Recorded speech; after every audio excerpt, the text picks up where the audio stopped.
What's up, y'all? It's your boy Marcellus Wiley, that dude's time to hydrate. Hydration situation. Yes, sir. Let's get it in. Big boy today. Oh, man, we're going to talk about something and break it down until it can't be broken anymore. Yes, the conversation that always creeps into everything in this world, at least in our world in America, race. Yes, I know we fatigued of the conversation of race. Can't lie to y'all, though. I am preoccupied with that conversation for obvious reasons. Being a black American here and knowing our origins in this country and how devastating slavery was on black people, to see us right now in the race coming in last place. Yeah, I'm going to say it because by a lot of metrics, our demographic is in last place. But it's fascinating, right? For many reasons. One, despite slavery, black America has been in a better state than it is currently today. Y'all hear me? Like you would think from slavery, the farther you get away from it, the better we are. We had better conditions, Reconstruction, post-slavery, more recent times of slavery than we do currently today. What's going on? What's up with the culture, right? We're going to talk through that. I'm fascinated because I think everyone recognizes the talent and contributions of black Americans to this country. But then you say, what are those returns? And what do they look like? And looking at the receipts right now, they don't look good. Okay, so born in 1974, I grew up in a time where the consciousness of America, obviously, we talk a lot about crack and how that had an impact on black America. Gangs, my area, gangs and crack really ran up and down those streets and affected a lot of people. My family, loosely, a couple of my uncles got caught up in that. Obviously, the gang stuff, a lot of my friends, a lot of people I knew grew up in that. And I always looked at them, and this is me judging, and I'm not going to lie, because I know what the Bible says. Ye judge, you shall be judged. So I judge because I want to be judged. Like I want to be held to a standard. I want to be accountable, so I'm not scared of judgment. That's why I judge. And I used to look at all the people that I know got caught up in those situations and conditions beyond the headline. Oh, man, it's so devastating. All their community, oh, they are in such despair. Oh, they don't have a lot of opportunities. And I was like, I know them. I really know them. They made some bad choices because I made some good choices because I know others that make great choices. And I was like, they just made some bad choices. Now, affected to make those choices. Yeah, conditions different because no two people have the same situation. Even siblings, even twins. You could grow up with a twin and turn out different than your twin. And y'all had the same mama, same daddy, same house. I get it. But I used to always sit there and I was like, damn, I'm over here judging uncle. I'm over here judging the homie. Like, why you do that? I even knew some gangsters that had good homes. Sometimes I was like looking at their house like, yo, you live better than me, bro. What you doing? How you banging? Oh, you trying to act hard. So now you are hard. Whatever. That was the condition and the consciousness of which I grew up in black America. But I had this inner voice telling me I could make better choices. And with those better choices, I could have a better situation, better conditions, better circumstances, right? I could be greater than my greatest excuse. That's how I grew up. Okay. You fast forward to today, I anticipated that black America will be in a much better situation than it is now. And in some ways we are. The impact, the influence, the wealth that's coming our way, insane. But then when you aggregate all of that and put it into numbers, something that you can actually say is tangible, and you start to look around, you say, what the hell is going on? Okay, so this headline caught my attention. And when it caught my attention, I said it's something I got to mention on the channel. So if you guys don't know who that is John Hope Bryant. Okay, John Hope Bryant. I met before. Met through Ben Horowitz, N.S.U. Met their foundation, Felicia Horowitz, QD3. They all have a foundation called Paid in Full in Las Vegas. Now, at this foundation event, last year was the inaugural event. This will be the second annual coming up this year. Look forward to seeing him again. But he was somebody I bullseyed that I really wanted to see when I got there. A lot of people influential there, right? I mean, billionaires in the numbers, like many. But I wanted to see him because I've been following his videos and listening to his podcasts and really thought he said some profound things against the grain, things that I thought were common sense, but obviously by the reaction and response a lot of times weren't common sense. So you see this headline right here, only black folks put black-owned business signs in the window. And immediately when I heard that and read that, I said, damn. I went back to the LA riots.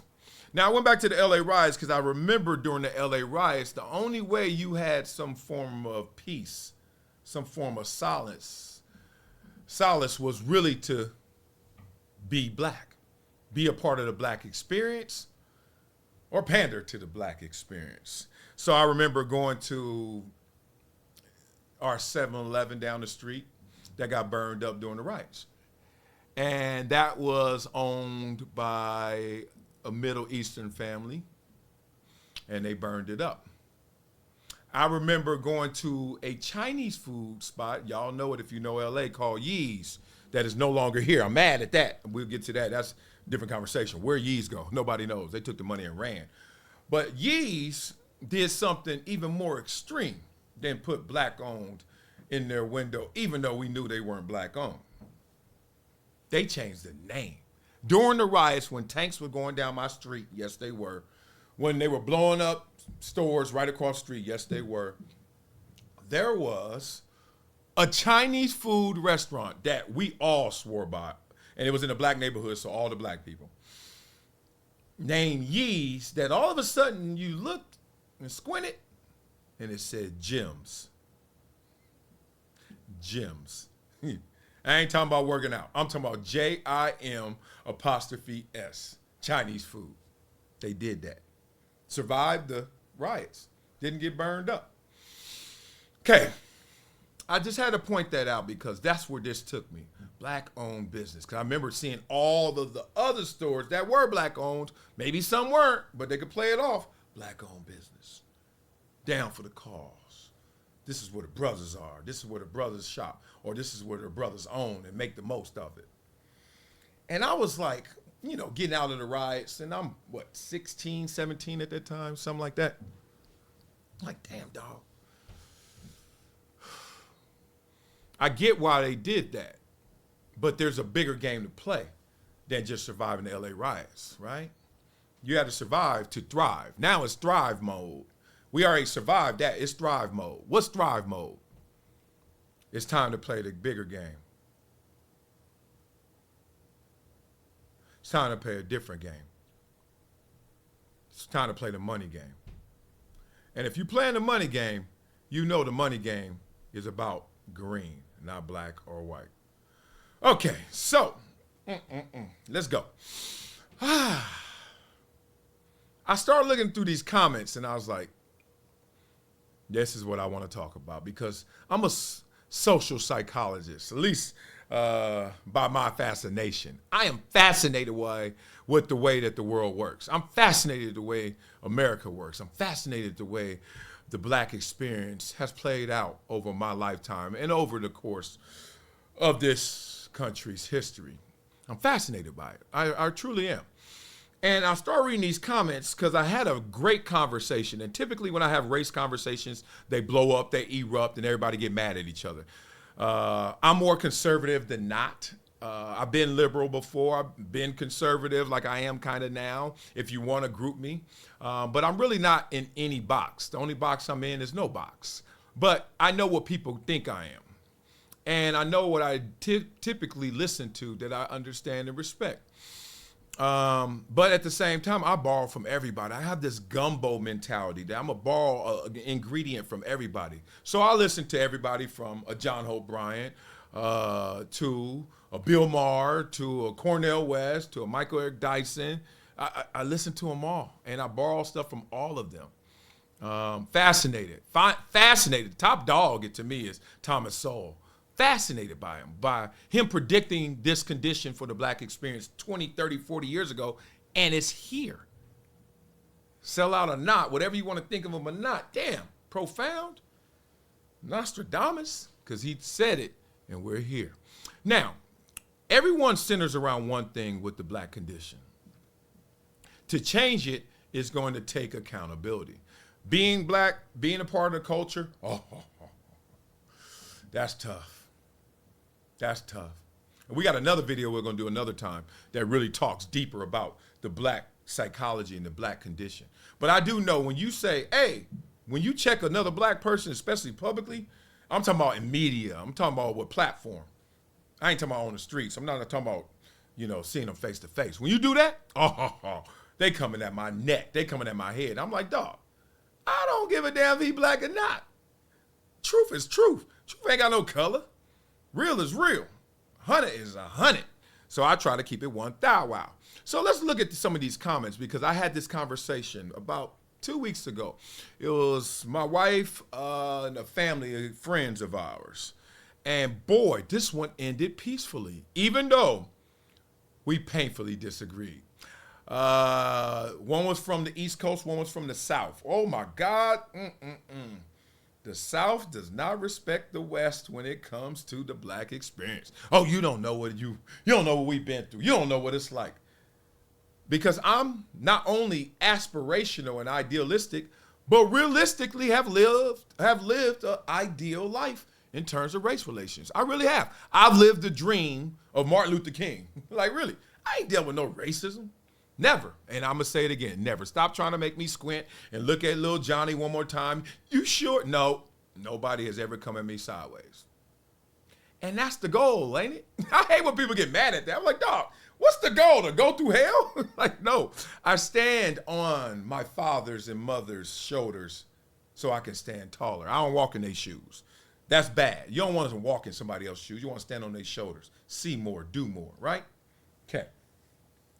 Another thing I always got to preface it by saying is, let me say this, I am not letting my father's injury cause my pain. My daddy went through that. My daddy told me I went through that so you don't have to go through that. My daddy had that hamstring pull. My leg doesn't hurt. My leg doesn't hurt. So I don't let my past pain of my family legacy generations affect me. Many do. Let's talk through it. Okay, so let's get to some of these comments in here. Because I saw this and I was like, this is crazy. And it's great. First, let's start off with Hope Bryant, what he said.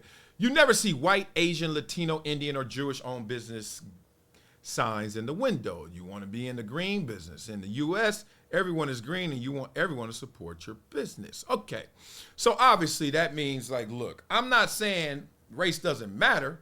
I'm saying when it comes to transactions, when it comes to monetary transactions, when it comes to making money, when it comes to business, they give it to you on something that's green, blue, if you know what I'm talking about, for a reason. Take all them other colors out of it. It's about that money. I agree with that wholeheartedly. However, not everyone does. Let's look at this. I just really wish we could stop judging how we move in the U.S. and making comparisons to other groups. Those other groups have faced nothing like we've experienced here, with the exception of Native Americans. That means somebody has. This idea of a meritocracy is nonsensical, which means how we conduct business doesn't need to be the way they do. I love seeing black-owned business signs, so keep putting them up, people. Until we can recreate Black Wall Street somewhere when every business in the community is black-owned, keep putting the sign up if you want. Love you all. Okay. Now, that's not my spirit, but I understand that spirit.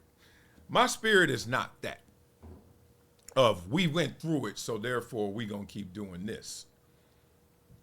Because that's not what health looks like. That's not what a healthy mindset would say. You don't work continuously based off of injury. You work to get rid of said injury so you can work better, different than the injury compromised you too. We give you all the sports analogies in the world. When you get hurt, your body sends messages. Your brain is like, yo, I see what's going on here, shut it down. Okay, you shut it down, then it says it's time to heal, but take your time. Okay, once you get fully healed, it says, oh, nothing happened to you now. That's the toughest part of getting over any injury, psychologically. Physically, you good. Can you run in the 6th gear now? Can you perform recklessly like you did before? Mindlessly? Can you go back to that zone? Sounds like this comment, we can't go back to that zone. We're going to always be affected. We always going to have that injury in our head. You ever have an injury in your head? You're never going to be the same. So I don't agree with this spirit. I don't like that spirit. I disagree with it. There is a time and place to put something behind you. And when you put it behind you, it's okay to forget about it. I'm not saying you don't remember it occurred, but in the moment of action, when it's time to get down, when it's time to make some money, when it's time to do some business, let that go. That's just me. Okay, let's talk about this. I saw some of these good comments in here too. People are saying black-owned businesses work, and they do. And then I hear somebody say something like this. Those are excuses. We need to quit acting like the man is holding us down. We are holding ourselves down. So the reason why I'm sorry, it's small print. So the reason why we compare ourselves to other cultures is because they are winning. And they're winning because they've decided to win. We are not, because our values are upside down. And we're still living in a scarcity mindset and an impoverished mindset. The community and the black culture needs to hold itself accountable. And this brother is doing it. It is so difficult to hold the black culture accountable. That's why hip-hop, we about to go there. Hip-hop, which contributed to the degradation of its people, has made Snoop Dogg, Dr. Dre, and Ice Cube cultural icons, as opposed to call it like it is. Music taught a generation of people to use the oppressor's language against themselves and then put it in music to teach our children. And we are last in every category, including wealth building, teenage pregnancy, divorce rate, net worth, high school to prison pipeline, and the list goes on and on. So I'm done with black excuses. Time to make a change, and it starts with our minds. Okay, that's enough. That gave us both sides, right? John Hope Bryant started the conversation off, and then you heard from both sides. Obviously, I agree with the latter. I agree with this one, except about the music part, but that's a different conversation about how the impact of music has been felt in our culture and all cultures. The mindset thing is amazing. The mindset thing is amazing because it's almost like this vacuum, the black experience in this vacuum. When you say things on code, when you say things that are slavery based, every time I have a conversation with somebody about present day black America, it starts and goes to slavery, or it goes to the civil rights era. Even though we know in the civil rights era, they even changed their position from civil rights to silver rights. Martin Luther King especially, right? Start talking that money talk instead of that how I feel and how you treat me talk. Because everybody's been through something in this world. Every ethnicity, every race, every culture has been through it. Yep, even white people. So if you don't know that, you got to get your Google on, go back to school. You got to go learn that. But this conversation is about black folks putting black-owned business signs in the window. What power does that really have? And what power does it rob you of? In the big scope of things, in the big tent, the finals, as they would say, this is Olympic year. In the finals, you could be from anywhere and make it. You could be from anywhere and get gold. You can make it from anywhere and be in that big race. And I think what John Hope Bryant is saying is, let's act like that. Let's not act like, okay, we're bringing our country and our culture's oppression to this conversation, when all they want to see is how fast you are. When all they want to do is see how you perform in that race. Because if you look around, everybody done been through it. Everybody been up and everybody been down. How you running? One thing I tell my kids all the time is it's not how good you are, it's how well you play. And in this game of life and in this cultural game that a black American is playing in America, it's a weird way we playing it, man. It's a weird way we playing it. I do not walk away when I see a black-owned business sign. I do not get upset when someone says they're black-owned. But I do question if they're talking from the most powerful voice they have, or are they still affected? Are they still compromised? Are they still injured from what was? That's the only thing I think about every time it happens. No right or wrong answer, just something to think about, something to ponder on, something to sip on as we have another hydration situation. All right, y'all, let me know in the comments what y'all think about it, but it's interesting, man. It's a big, bad world out there, right, where everybody came in there limping. Different degrees, different injuries. How you playing the game? How you balling? All right, y'all, get up out of here. Talk to y'all in a second. Go.